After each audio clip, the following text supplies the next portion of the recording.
Welcome from the deep. I am Mike the Finder. And I am Book of Brett.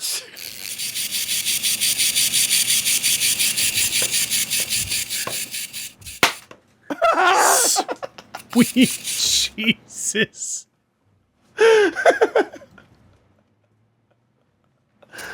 So for those listening, What are we doing today, Mike? Brett, you look like a fucking serial killer. I know. It was just a good thing because we're doing a horror movie today about clowns. Sweet God in heaven. Does this make it better? Mike, does this make it better? You may be wondering why. For those listening, first of all, Brett is dressed like complete ass.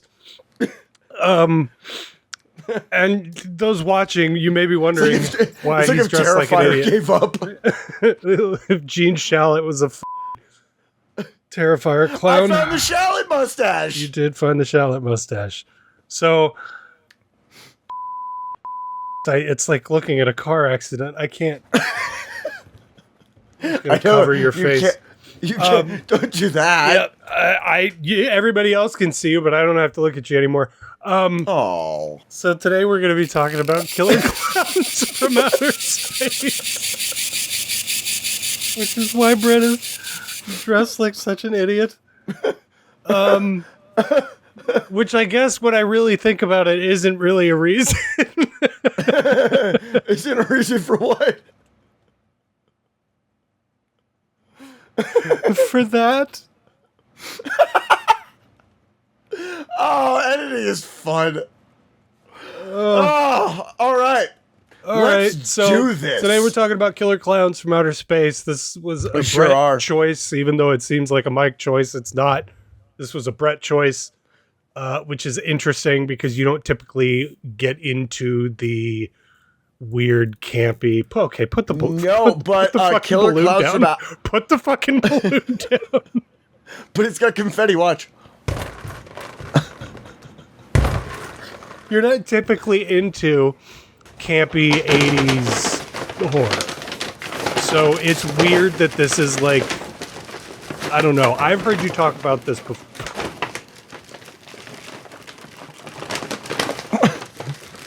Hang on. I'm trying to get something right now.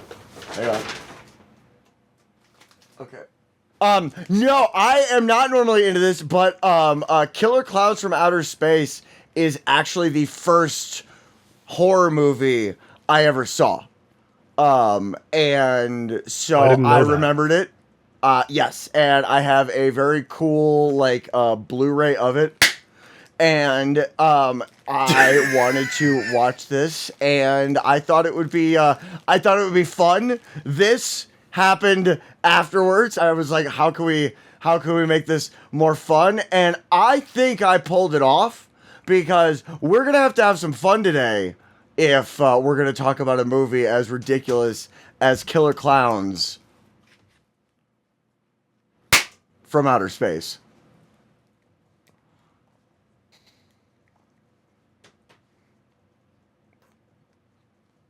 Mike, be a fucking professional. Be a professional. Okay? So, today, that's what we're doing. I'm so sorry. I promise you they're not usually like this. We're back!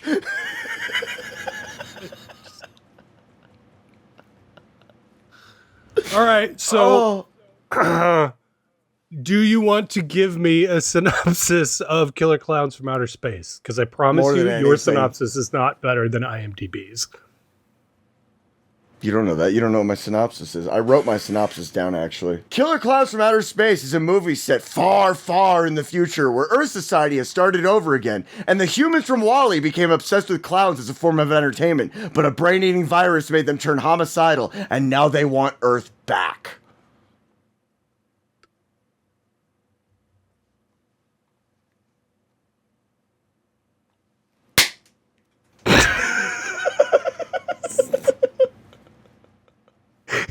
So, the one sentence synopsis from IMDb is aliens who look like clowns come from outer space and terrorize a small town. Yeah. I'm not wrong. Which I'm going to be honest, is kind of just in the name, Killer Klowns from Outer Space. I am not wrong. They are morbidly obese. They are Some from of them outer are. space. Yeah. We don't know when this movie was set. We don't know when this movie was set. 1988. We know when it was made. It's set in 1988 as well. Yeah. Well. All right, so Killer Klowns from Outer Space. It was directed by Stephen Chiodo. It was written by Charles Chiodo, Stephen Chiodo, and Edward Chiodo. You know, the Chiodo brothers. Yep. And it stars Grant Kramer, Suzanne Snyder, and John Allen Nelson. Did you look into the Chiodo brothers? Not really, no. No? Dude, they do a ton of special effects, which explains why the special effects in this movie They're killer. They're so great. Goddamn good. They're so great. So good. And honestly, dude, like combined with the cinematography, like the lighting, the cinematography, and the special effects are incredible in this movie. Well, they also did Team America, I think. That's right, they did they're Team the America. people that did the Team America puppets. Yep.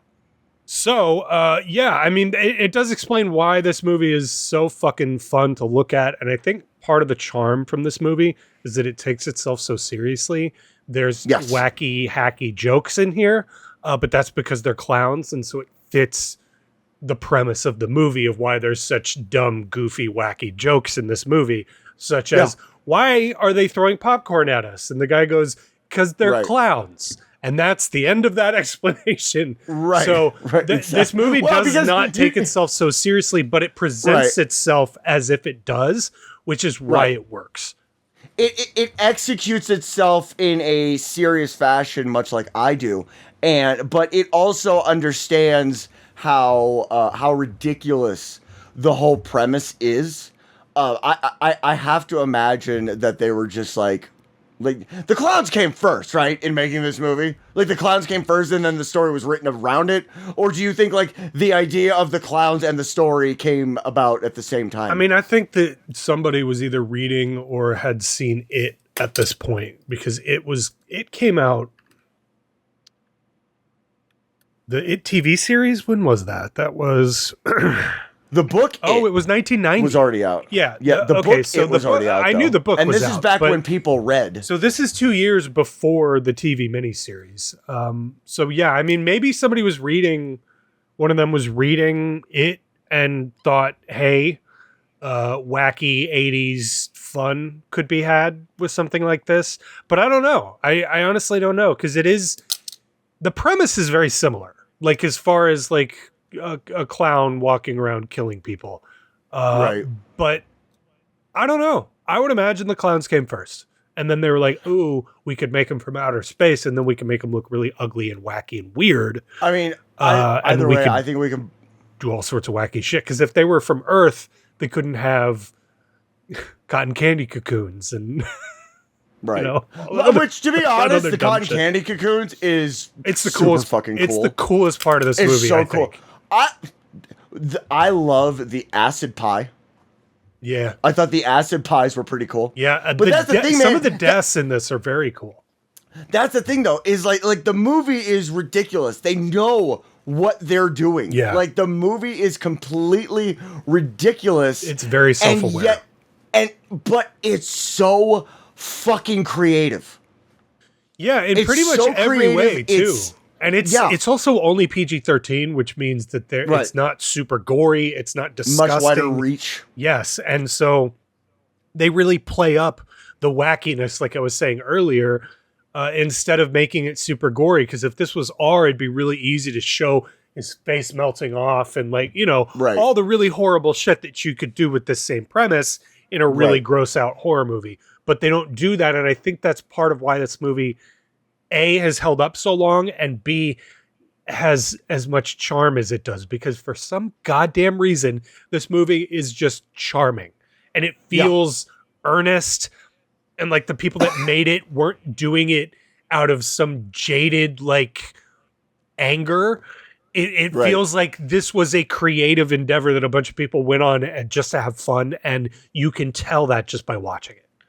Yeah, I feel like it would be really easy to come across as like, I hate clowns, therefore clowns must be depicted this way. Yeah. It would or it could even have gone in like a really snarky direction of like, we can do this amazing thing, but we're going to just kind of throw some like a filler movie into the genre just because we can.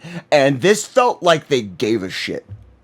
Well, it's like I think it goes back to what you were saying earlier. It's the fact that the guys that wrote and apparently directed it are special effects guys. Yeah. And you can really tell now that I know that this movie was really written around doing as many cool, dumb circus effects as possible. And it's awesome. It's just awesome. Dude, like the popcorn, for example. And I have a feeling this episode, a lot of this is going to be us talking about the special effects, because there's so much in here that watching it, even now, having not watched it in so long, there was shit that I had completely forgotten about. For example, the popcorn monsters. Yeah. I completely forgot about the popcorn monsters. Yeah. And I don't know if they're puppets. I don't know if they just made the smallest animatronics on planet Earth. But dude, like when the popcorn kernels start like walking across or crawling across the floor, like I'm watching that going like, dude, I genuinely don't know how they did that. And then when they grow and they get bigger, like just the level of creativity that went into this is just, it really is astonishing. And we don't watch, or at least I don't watch too many movies of this caliber that like normally you would be the one to propose. Yeah. I don't watch a lot of these coming out of it going, holy shit, dude. But that's how I came out of this one, with just a holy shit. Am I glad we watched this, and am I glad that I own this? Because I gotta say, like this is one that I could see myself enjoying multiple times, and I hadn't watched it in years. You told me you hadn't watched it in ever. No, not ever, but not ever, but like it had been, a very long time since you'd seen it. I don't know. It's probably only been 5-10 years. I own the Blu-ray of this too. Which yours is cooler than mine. Yeah, this is the Arrow release. If my thing will focus. That is such a cool cover. Yeah, that's the slip cover. Yeah. Anyway, I've seen this probably within the last 5 years at least. Okay. Did you remember anything about it? I also have a poster of this somewhere. I couldn't find it. I think it's rolled up, but yeah, I have a poster of this somewhere. I mean, I remembered really liking this, but I think since the last time I watched this, I've gotten way more into crappy horror, like just as a thing that I watch on a pretty regular basis. So, like you said, that typically this is the type of movie that I would probably bring to the table. Like, let's watch this, and you'd go, really fucking, because it's wacky and it's weird. But I think that, like I said, the fact that it's PG-13 allows it to get away with some stuff that it probably wouldn't otherwise. And I think that. I think that's why this holds up as well as it does. It's really fun. The people that made it obviously had a lot of fun. And I think that the way that it almost feels like Night of the Creeps at the beginning, or like Creep Show. That creep, I was going to say Creep Show, Creep the Stephen Show. King bit. It's like at the beginning, it's very serious, and it's like... Yeah. When up until the point where the old man kind of gets electrocuted, it's a very serious movie.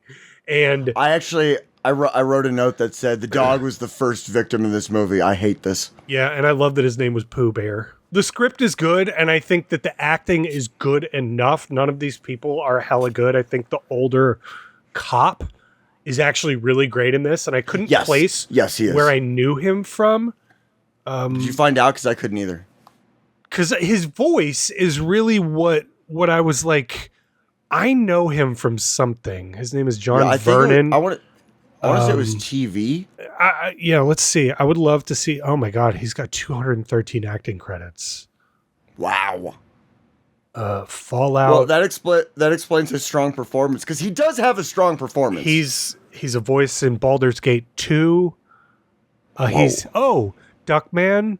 I think that's probably what I was thinking of. He's Duckman? No, Duckman is George from Seinfeld, but he was in Duckman. That's what I thought. Okay, no, he's not the Incredible Hulk. He's General Ross in the Incredible Hulk. Okay. And then he's the principal in Duckman. He's Doctor Strange in Spider-Man the Animated Series. He's God damn, dude, he's just been in everything. Rupert Thorne in the animated series Batman. He was in SWAT Cats. SWAT Cats. He was the narrator. I mean, the dude has a ton of credits. Dude, and Tales from the Crypt. Yeah, like I said, 200 and something fucking. Well, TJ Hooker, Chips.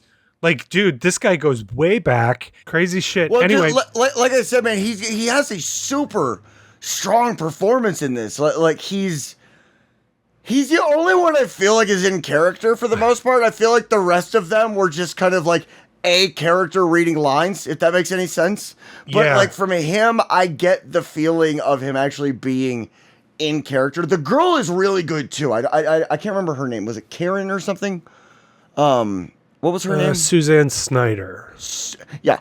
I actually thought she had a really good performance as well. She was in Night of the Creeps, apparently. Oh yeah. Okay. Wow. The young blonde cop is a prime example of why I hate when people call other people buddy, because every time he says buddy to Mike, it just sounds like super condescending. And you're like, you're the reason why that term is ruined forever. People like you. Like, come on, buddy. Like, calm it the fuck down. So she has 38 acting credits to herself, including Weird Science, The Last Starfighter, Family Ties, The Facts of Life, Night of the Creeps, Head of the Class, Return of the Living Dead 2, Killer Klowns, Murder, She Wrote. Like, she's been in a ton of stuff too. She was in a Seinfeld episode. So yeah, she's been in a ton of shit too. So those are the two like real actors in this. I think, unfortunately, neither one of them has a huge role.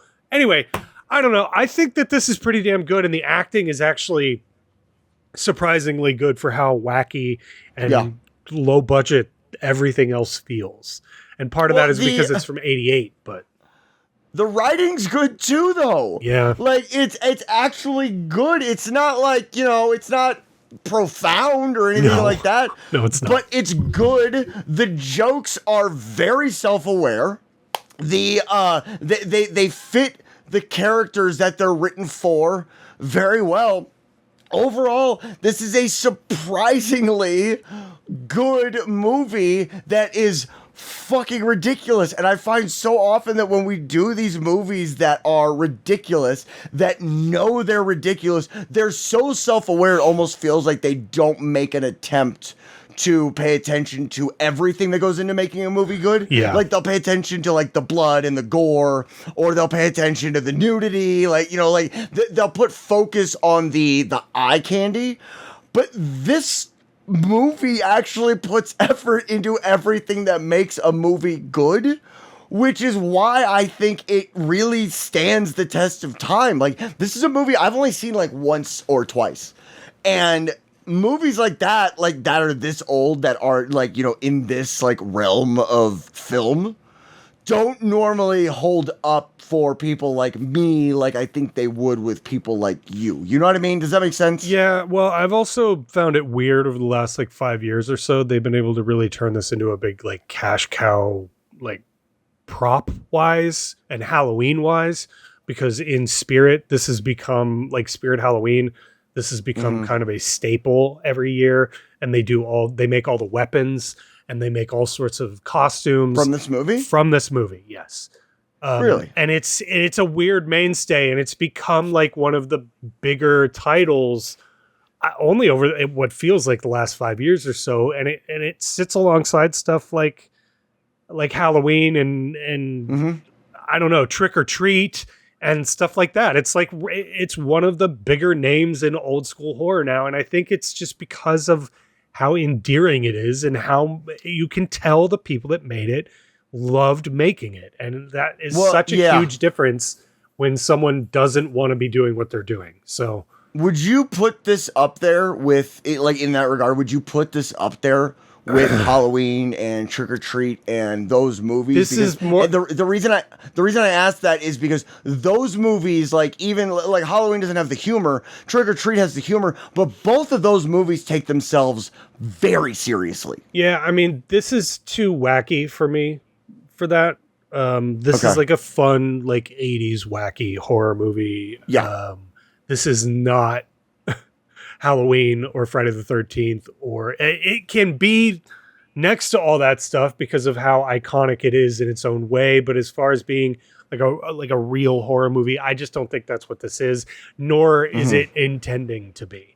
So I just don't think that, I don't know. I years ago, I probably would have been like, bah, bah, bah, bah, bah, bah, bah, but now I just don't think that any of it matters. None of it matters. And the fact that this is on a shelf right next to all that stuff is cool, because you need stuff like this in the horror world too. This is the type of stuff, by the way, that we're kind of missing right now. What do you mean? Like Treevenge. That's like 13 years old at this point. Right. You know what I mean? Stuff like that. And there is stuff like Winnie the Pooh and shit like that being made. So there is still stuff out there like that, but not stuff that's being made so earnestly like Killer Klowns is, or was. And so I think that's really what we're missing out of like low budget horror right now. And people are too self-aware, and this is self-aware, but it's not so self-aware that it gets in its own way, which is why it still holds up. So I would say if we were going to talk about like a modern version of this, not with the clowns, not with that, but with the taking a ridiculous premise and putting heart into it. Yeah. Night Swim. What was that?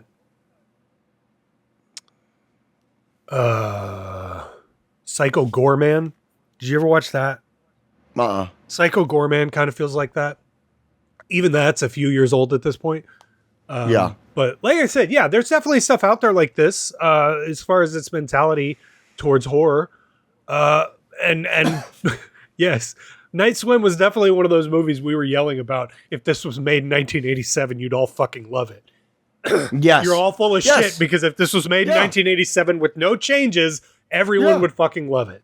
And I think this is the same thing. I think if you did this today, Terrifier people like it because it's a fucking clown and it's gory scary and it's awful and it's scary. If they did this today, people would shit all over it. Well, you know what else? And you know what? Yeah. Fuck you guys. What was the robot Santa movie that we watched not that long ago? Oh, that was another one that was like, fuck. Is it like Bloody Christmas? Yeah, I think it is Bloody Christmas. Yeah. Bloody Christmas. Bloody Christmas, That's one that takes itself really fucking seriously, and it's about a animatronic killer Santa Claus.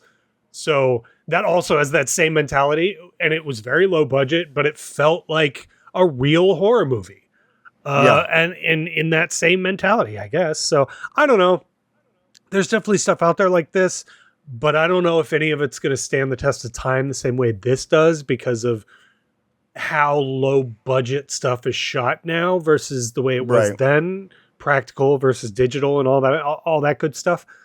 So I don't know. I don't know. We may be incapable as a human race, the human race, of making movies like this anymore. Well, I don't know if we're capable of it. I don't know if it's a matter of being incapable of making them.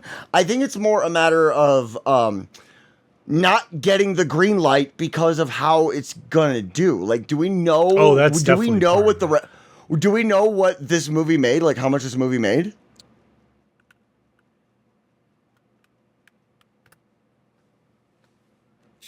This is just from Google's AI overview, so keep that in mind. But I don't feel like searching for it.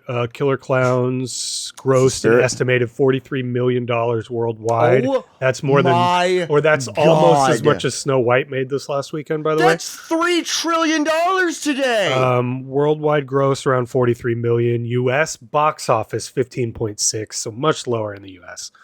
Its budget was about $2 million. Let's be honest. The rest of the world has often appreciated film in a much, much different way than we do. Yeah. And they're far more open to weird shit than we are. Yeah. But that's what I'm saying, man, is like a movie, this movie, like, I don't know what $43 million actually is in today's money, but it's a shitload more than that. And I can guarantee you, they come out with a movie like this in this day and age, it doesn't make anywhere near what this did in the 80s. This is this is a great example of a movie coming out right when it had to. It had to come out when it did, and this was a perfect time for this movie to come out because it was wacky. Like, everybody was so high on coke that of course this movie was gonna do good in the 80s. Well, this is about 2 million in 88 is about 5.5 million now. So double. That's about so a little. Actually, I mean, now I'm wondering a little over double. What? So it's like 100 million. Now I'm wondering what. That's so funny. So just to compare, Winnie the Pooh, Blood and Honey had a budget of $100,000. Oh my god! So what was the budget for Killer Klowns? $2 million, and that was in 1988, which is close to 5.5 now. So Jesus Christ. That my point being is that even when they make stuff like this now, it's not going to get the backing that it did then because of how well they would do in the box office back then, because of how, Halloween, all the stuff that we've been talking about in the mid to early 80s had all kind of started to taper out. And so I think companies were more willing to be a little bit more experimental around this time. Like Terrifier 2, for instance, 250,000. Which is fucking nothing, which you don't need much to make that, especially if 90% of your focus is blood and guts. But it's just that's the thing, man. It's like I don't know. The budgets you're talking about, like, dude, those wouldn't even touch what it would take to make this, man. Like the costumes, the animatronics, the puppets, like dude, those budgets don't touch what would be required to make this. Like you take those budgets and now you get costumes like what I'm wearing right now. And imagine Killer Klowns from Outer Space with a murderous Gene Shalit. It's just not the same. But that's why this came out when it did, because it's made in a time or a period of time when people were willing to put a shitload of money into something like this. Something that, like, you don't know if this is going to do well. You might have a good idea, but you don't know if it's going to do well. We were far more open to stuff like this back then too, just because all of it was so much newer. Whereas now people won't go out of their house to go see something unless it's like Dune or Barbie or Oppenheimer. Mufasa. I think Mufasa flopped too, didn't it? Good. Finally, it's about time these bullshit copyright renewal movies fucking stop. Quit holding on to something just because you. Wow, I do understand why they're doing it, but it's infuriating that because it's not. Dude, we're not just like I don't want to get off on too much of a tangent here, but these movies come out, and I understand why they're doing it. They're trying to hold on to their copyrights, which I get. A company like Disney, they've got their overhead is astronomical. You and I can't even comprehend what it is, but they're setting precedents and perpetuating this sequel, remake, requel bullshit that you and I have been bitching about for 2 years now. Well, yeah, I mean, I definitely agree. The Mufasa movie cost $200 million to make. Jesus fucking Christ! Why? And it grossed $700 million globally. God damn it! You told me it flopped. I mean, that's not a huge hit, but it is a hit. It's $500 million. Yeah, but I think when you spend $200 million on a movie, you expect it to. I mean, they made they made triple their money back over.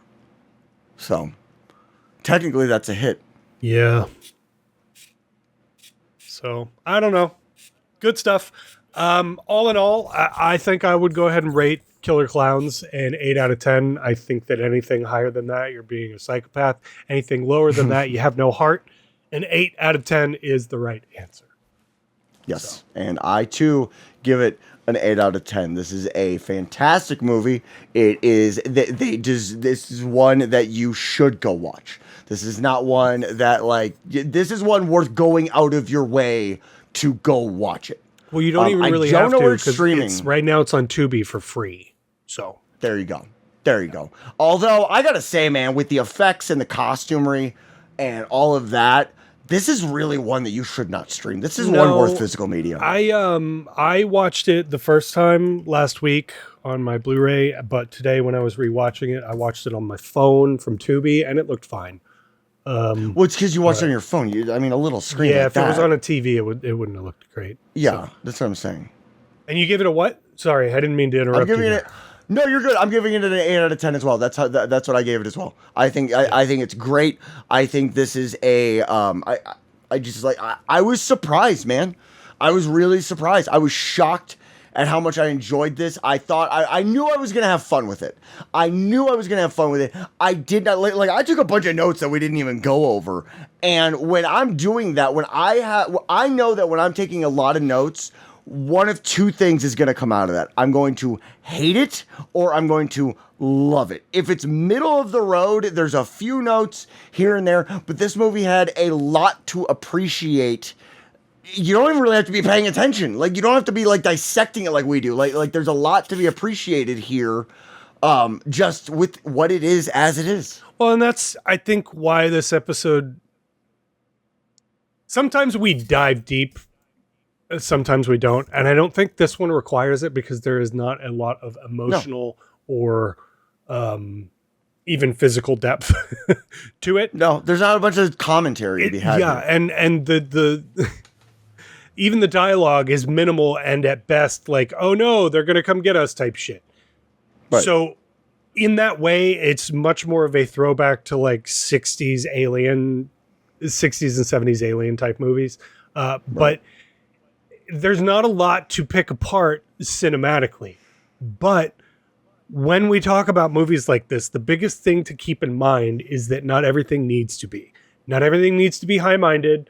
Not everything needs to be super smart. Sometimes it's okay to watch garbage like Killer Klowns, and it's fun because it is garbage. In the same way that somebody could argue that a Marvel movie is fun because it's just mindless drivel, that is exactly. Those people are invested. Yes, but because of that, you have to know all the lore. You got to be really invested to know all that shit. But in the same way, this can be a good turn your brain off, have fun, pay attention to the special effects because they're really cool, and just have a good time with a movie. And we don't make enough of those anymore. So going back and watching stuff like this is really good.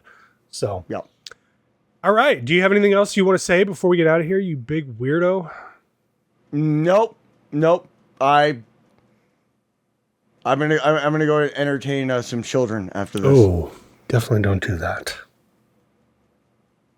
They asked. I mean, it's not far. The basement's just right below the house. Okay. All right. So if you like this, make sure you hit the like button. If you really like it, make sure you hit the subscribe button because we got more content like this on the channel. I promise it's not all like this with stuff like that. I promise. No, not yet. And it won't be. Wait until the next episode. All right. Well, thanks for watching. Hit that like if you like. And if not, fuck you. Thanks for watching. Bye. Ta-ta.